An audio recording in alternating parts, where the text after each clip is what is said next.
Students, welcome to our channel ML classes. आज हम अपनी फिजिक्स के चैप्टर इलेक्ट्रिसिटी को आगे बढ़ाते हुए नेक्स्ट टॉपिक देख रहे हैं, कॉम्बिनेशन ऑफ रेजिस्टेंस और registers.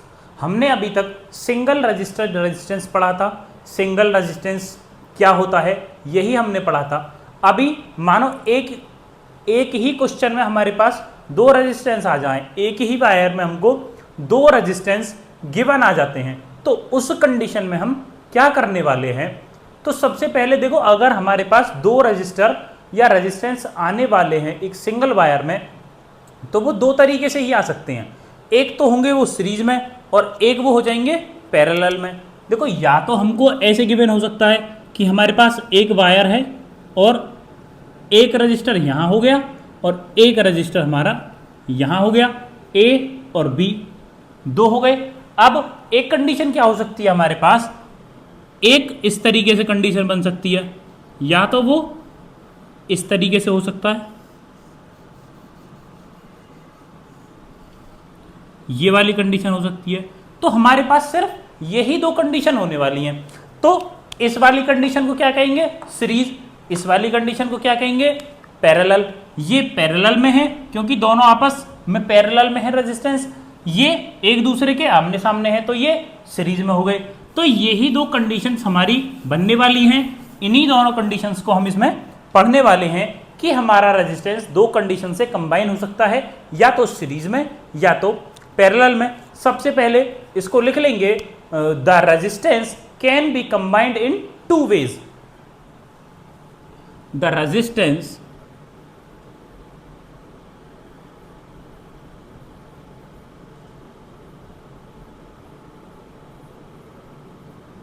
can be combined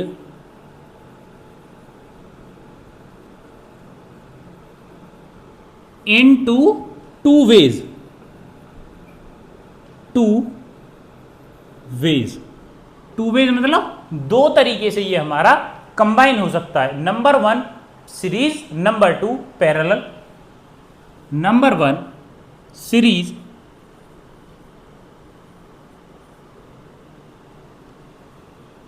number two parallel.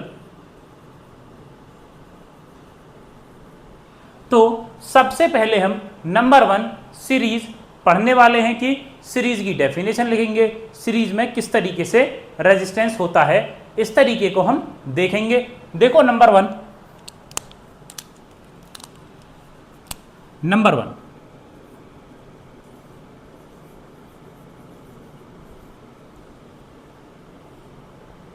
Series. सबसे पहले तो हम इसको डायग्राम में समझेंगे कि डायग्राम किस तरीके से होता है। मानो हमारे पास वायर है,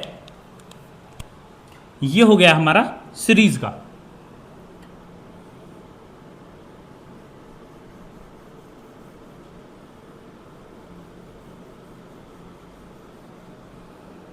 ये दोनों रेजिस्टेंस जो है हमारे आमने सामने है,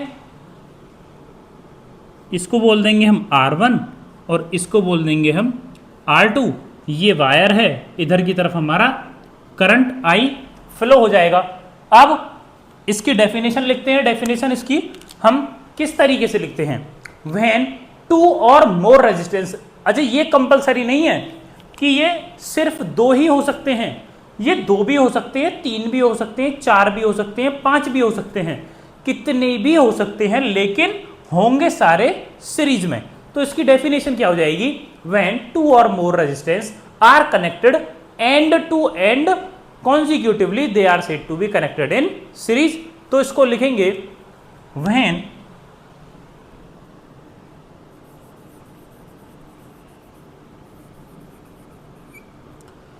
to or more resistance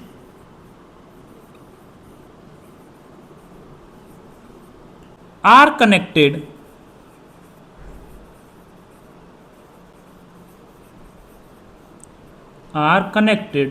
end to end। End to end मतलब इसका एंड यहां हो गया एक, मानो इस तरीके से ये होता, इस तरीके से, तो इस वाले का एंड एक ये हो गया, एक ये हो गया, इस वाले का एंड एक ये हो गया, एक ये हो गया। तो ये दोनों आपस में एक एंड से कनेक्टेड हैं। इस तरीके से ये दोनों आपस में कनेक्टेड हैं, are connected end to and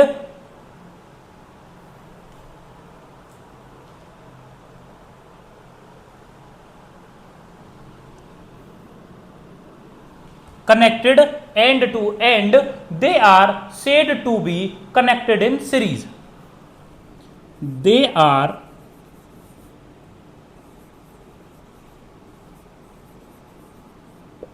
said to be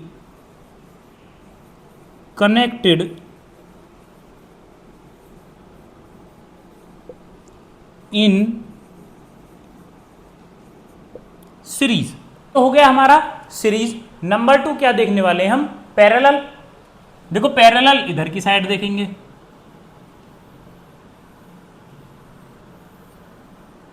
number 2 parallel.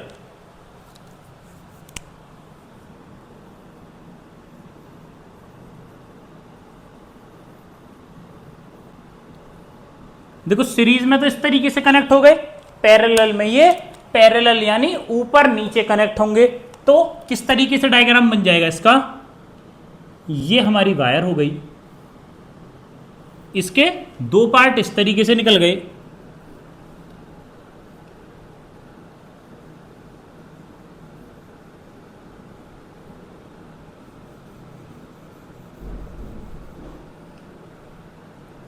इस तरीके से ये आपस में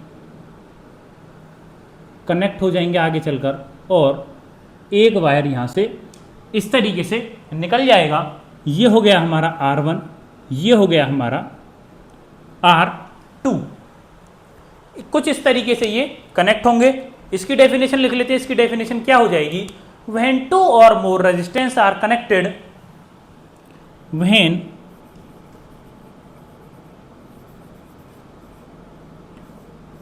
2 और more resistance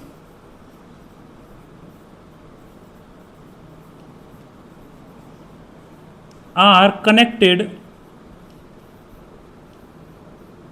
when 2 or more resistance are connected between the same 2 point, between the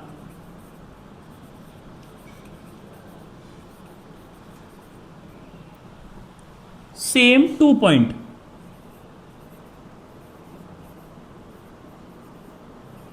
same 2 point। देखो सेम तो ये वायर है हमारी, और 2 पॉइंट इसमें हमने बना दिए और हमने रेजिस्टेंस को जोड़ दिया। यही हमारा पैरेलल का रेजिस्टेंस कहलाएगा। तो लिख देंगे they are said to be connected in parallel.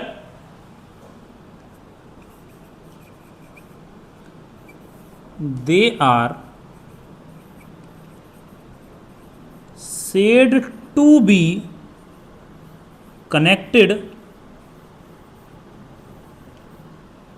in parallel,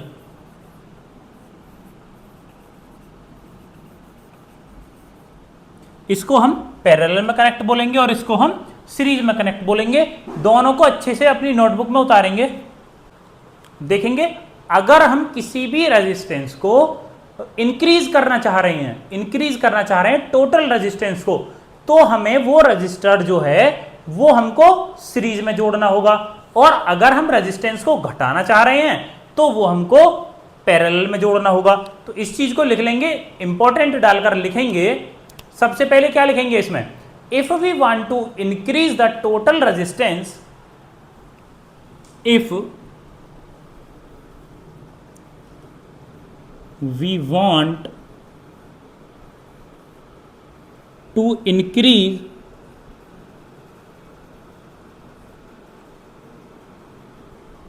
the total resistance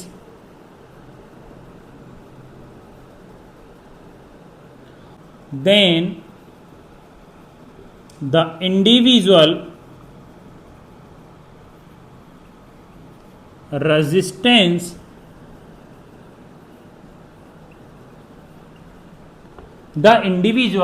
resistance are connected in series, are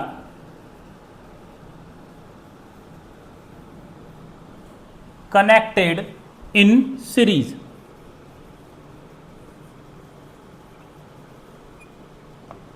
अब यही अगर हमको ये इंक्रीज की जगह डिक्रीज करना होगा तो क्या लिख देंगे? If we want to decrease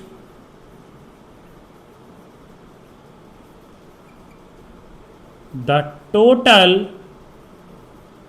resistance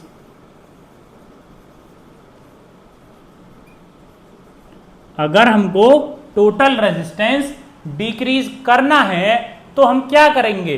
then the individual resistance, then the individual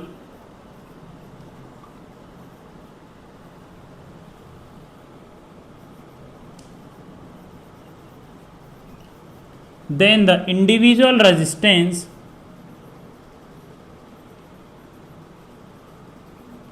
are connected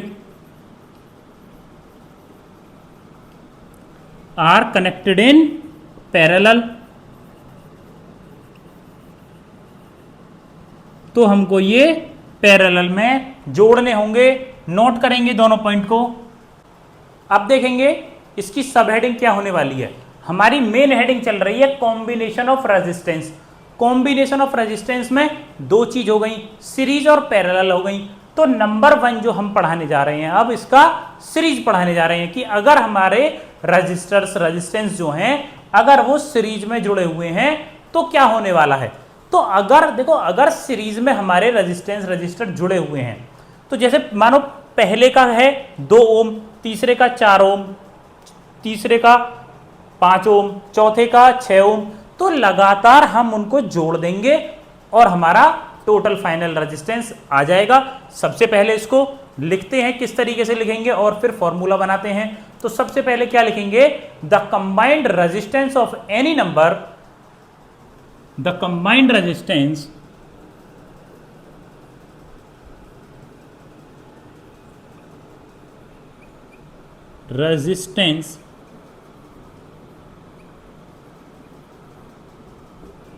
of any number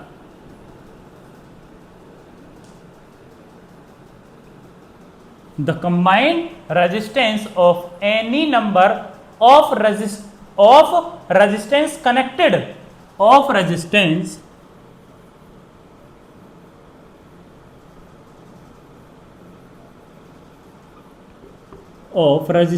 connected, जितने भी हमारे रेजिस्टेंस कनेक्ट हैं उससे,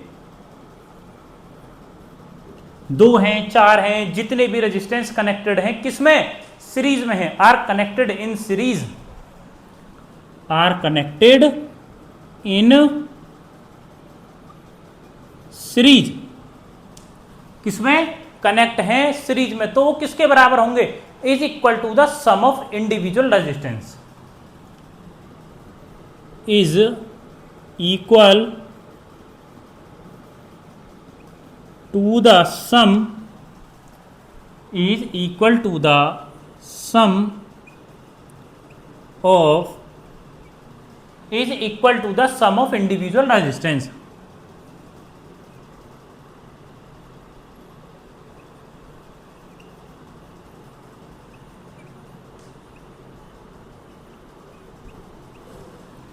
इसका फॉर्मूला देखो क्या होने वाला है। आर फॉर रेजिस्टेंस हमने पढ़ा है, आर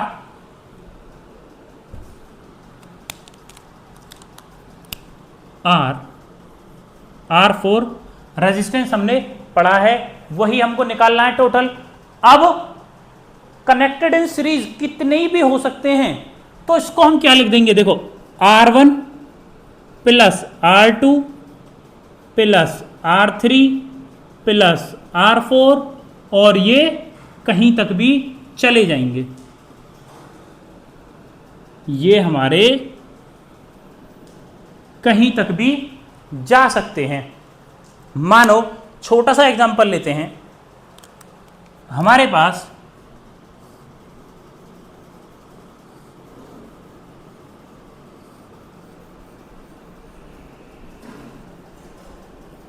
ये 4 आर हैं हमारे पास। अब इसकी वैल्यू हमको गिवन है 4 ओम, इसकी हो गई 5 ओम, इसकी हो गई 1 ओम, इसकी हो गई 2 ओम। अब हमसे पूछता है कि आर की वैल्यू फाइंड करो, फाइंड आर।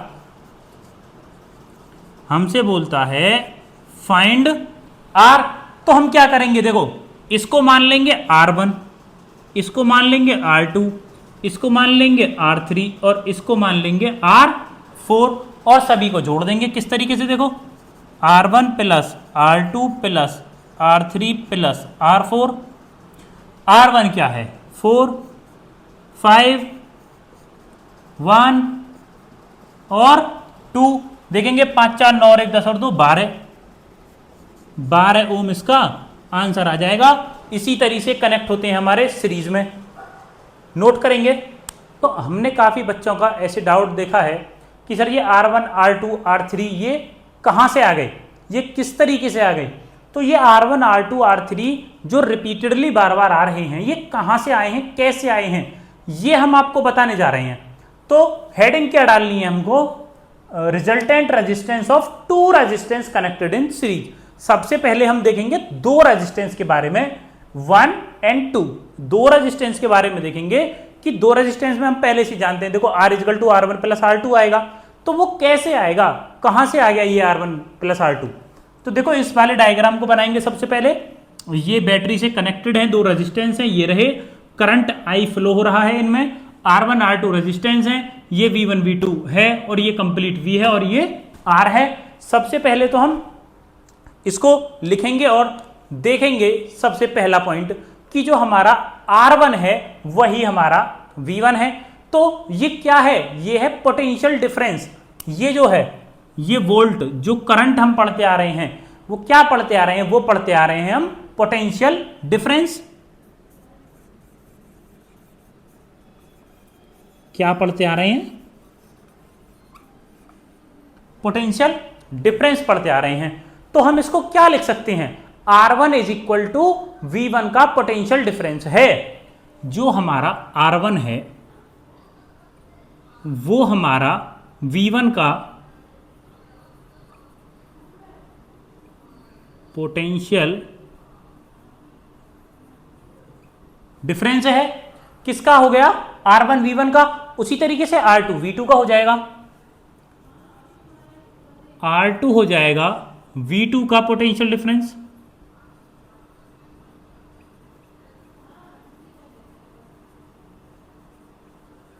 ठीक है, इतना समझ में आया। अब इसी को हम किस तरीके से लिखेंगे, suppose the potential difference across the resistance, suppose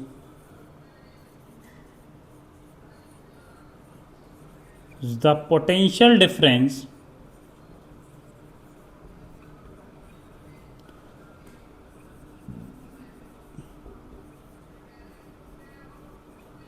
across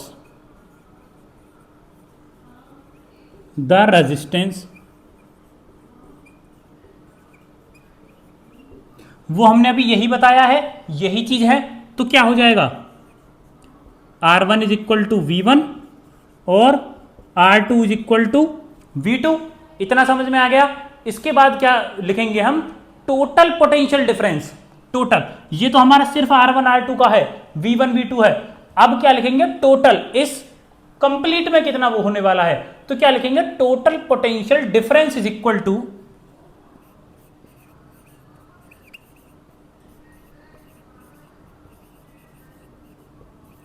total potential, क्या हो जाएगा, V is equal to V1 plus V2। V is equal to V1 plus V2 हमारा टोटल पोटेंशियल डिफरेंस इस कंप्लीट सर्किट का हो जाएगा। और इसको मान लेंगे हम इक्वेशन नंबर 1। ये हो गई हमारी इक्वेशन नंबर 1। अब क्या लेके आएंगे हम, अकॉर्डिंग टू ओम्स लॉ, देखेंगे according to Ohm's law,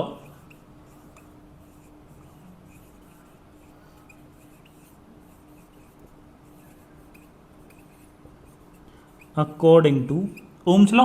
Ohm's law क्या होता है हम सभी जानते हैं, Ohm's law is equal to R is equal to V upon I, R is equal to V upon I, ये जानते हैं हम। लेकिन हमें जरूरत किसकी है, v की, v की वैल्यू फाइंड करनी है। तो यहां से हमारे पास v की क्या आ जाएगी value, v is equal to R I, v is equal to R I हमारी वैल्यू आ गई। इसको हम इक्वेशन नंबर 2 मान लेंगे। ये क्या हो गई हमारी इक्वेशन नंबर 2। अब देखो ये तो हो गया ओम्स लॉ। अब ये जो दो सर्किट हैं, ये जो दो रेजिस्टेंस हैं, इन दोनों में ओम्स लॉ लगाएंगे हम। क्या लिखेंगे, applying Ohm's law in each resistance. ये तो हो गया अकॉर्डिंग टू ओम्स लॉ, ये हमने कहीं अप्लाई नहीं किया है, ये हम पहले से जानते हैं। लेकिन अब हम इसमें लगाने जा रहे हैं ओम्स लॉ। तो क्या लिखेंगे, applying Ohm's law on each resistance, applying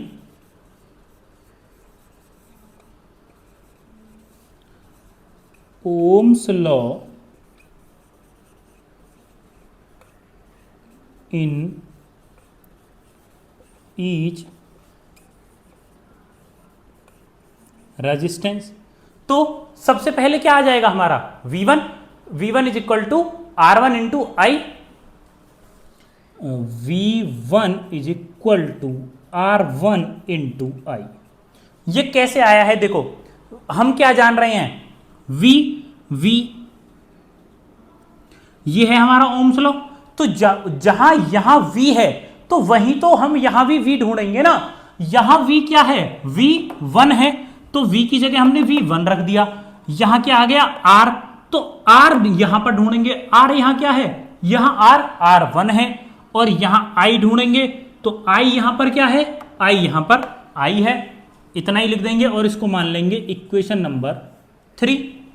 अब सेम चीज हम इस वाले में करने वाले हैं, दूसरे में। अब देखो दूसरे में किस तरीके से कर देंगे, V की जगह पर वहां क्या है, V2, R की जगह पर वहां पर क्या है, R2 इंटू, और I की जगह पर यहां पर क्या है, I। ये हो गई हमारी इक्वेशन नंबर 4। ये 4 इक्वेशन हमारे पास आ गई हैं, ऊपर से नोट करेंगे। अब देखो हमारे पास क्या क्या आ गया है, V is equal to V1 plus V2 है हमारे पास। तो V क्या है, RI है हमारे पास, V की वैल्यू है हमारे पास। V1 क्या है, R1 इंटू आई है, V1 की भी वैल्यू है हमारे पास, और हमारे पास V2 की भी वैल्यू है। तो हम क्या लिखेंगे, put the value of 2, 3 and 4 in 1, putting the value of equation 2, 3 and 4 in equation 1। 2, 3 और 4 की वैल्यू हम इक्वेशन 1 में रख देंगे। देखो हमारे पास V क्या है, RI, तो क्या हो गया हमारे पास RI, इसमें रखने जा रहे हैं। V की जगह क्या रख दिया हमने, RI इज इक्वल टू, हमारे पास क्या है V1 क्या है हमारे पास, R1 इंटू आई, R1 इंटू आई। अब प्लस लगा देंगे। V2 क्या है हमारे पास, V2 है R2I, तो V2 की जगह क्या रख देंगे, R2I। ये आ गया हमारे पास। अब देखो हमें क्या दिख रहा है, इन दोनों में से I कॉमन आ जाएगा, I को कॉमन ले लो, RI इज इक्वल टू, यहां से I हमने कॉमन ले लिया, अंदर बच गया R1 प्लस R2। अंदर क्या बच गया, ये R1 बच गया, ये R2 बच गया। अब इस वाले I से ये वाला I कैंसिल हो गया, हमारे पास क्या बच गया, R is equal to R1 plus R2। यही हमें प्रूफ करना था। यहां से आते हैं ये R1 और R2 जो हम डायरेक्ट फॉर्मूला लिखवा देते हैं कि रेजिस्टेंस निकालने के लिए क्या करना है, direct R1 plus R2 plus R3 plus R4 करते चले जाओ, तो वो जो R1 प्लस R2 है वो यहां से आते हैं। अब मानो यही अगर 3 होते, अगर हमारे पास यही रेजिस्टेंस मानो 3 होते, तो देखो क्या कर देंगे हम, देखो 2 की जगह 3 कर देंगे, 3 कर देंगे देखो। और क्या काम बढ़ गया, यहां पर हमें एक और ऐड करना होगा, तो एक छोटा सा यहां पर ऐड कर देंगे, देखो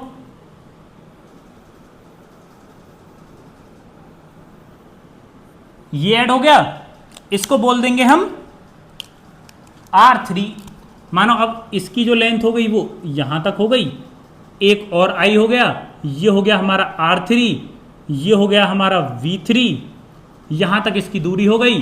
अब इसकी दूरी यहां तक हो गई और इसकी दूरी यहां तक हो गई। इतना चेंज तो हमारा हो गया इसमें।